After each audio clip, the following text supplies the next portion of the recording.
Avant le 5 mai, y aura-t-il un débat télévisé, comme la tradition républicaine le veut, entre Jacques Chirac et Jean-Marie Le Pen? On parle déjà d'un débat à l'américaine avec deux candidats côte à côte et non pas se faisant face.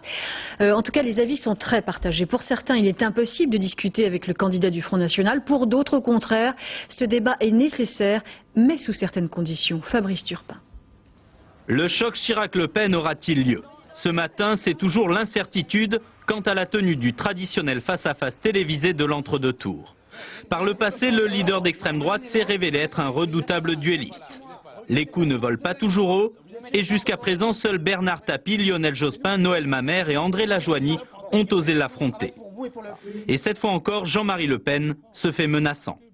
Moi, je suis tout prêt, mais il semble que l'on soit réticent du côté de l'Élysée. On se prend encore pour un des dieux de l'Olympe, sans doute, et on ne va pas accepter de débattre avec un simple mortel. Pour ma part, je sais déjà tout ce que j'aurai à dire à M. Jacques Chirac. Je me suis retenu un petit peu pendant la campagne électorale, mais là, j'aurai vraiment plaisir. Plaisir à en découdre, avec risque de dérapage, d'attaques incontrôlables sur les affaires. Le clan chiracien est anxieux.